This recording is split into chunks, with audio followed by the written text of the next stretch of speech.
மாபெரும் கூட்டணி உருவாயிடுச்சு. ஒரிஜினல் தவாக்கா எல்லாமே வந்திருக்கு. ஐயோ எப்பா தவாக்கா அப்புறம் இந்த இவரு புதிய தலைமுறையா பாலிமரா இல்ல புதிய ஐஜேகேவா ஐஜேகே கிருஷ்ணசாமி அப்புறம் இவரு இந்த ஜாதி கட்சி இது போட்டிருப்பாரு 4 கால் இருங்க 4 இல்ல 3.45 3.45 இருங்க வேற யாரு இது தவாக்கா ஒரு 0.5% 0.0 அரைக்கு கம்மின்னு வச்சு அரைக்கு கம்மி தான் அரைக்கு கம்மி. இது கிருஷ்ணசாமி அவரு அப்புறம் அந்த இவர் மாதிரி எது முனிவர் மாதிரி ஒருத்தர் வந்திருந்தாரு, அவரு வந்து பேர் மறந்து போச்சு.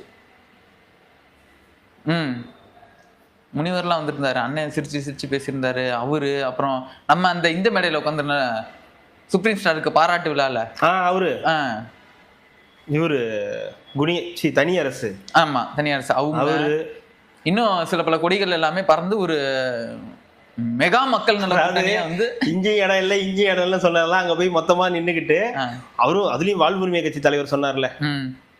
ஆமா நம்மளால போராடவே முடியல. 3 தேர்தல்கள் பொறுத்து இருந்திருக்கணும். 3 தேர்தலுக்கு அப்புறம் யாரெல்லாம் இருப்பீங்க இருக்க மாட்டீங்க, முதல்ல இந்த கட்சி இருக்குமா 3 தேர்தல் வரைக்கும் அதெல்லாம் முடிவும் இல்ல.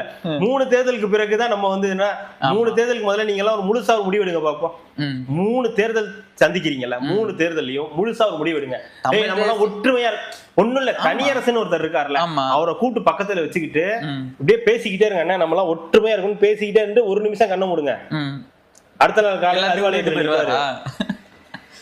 திராவிடம் தான் நம்மை காப்பாற்றும் அங்க போய் நிப்பாரு. கிருஷ்ணசாமி அவர்கள்ட்ட பேசிட்டே இருங்க தம்பி வந்துடுறேன் அப்படின்ட்டு போவாரு. அதிமுக பக்கம் போய் நின்றுவாரு.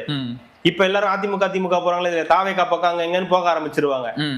இப்படி இருக்கு நிலைமை. இதுல 3 தேர்தல் இவங்க நின்று மக்களுடைய நம்பிக்கையை பெற்று, அதுவும் இவரை தலைமையில வச்சுக்கிட்டு ஒரு தேர்தல ஓட்டு போலன்னா பைத்தியக்காரனா ஏன்னு பேச ஆரம்பிச்சிருவாரு.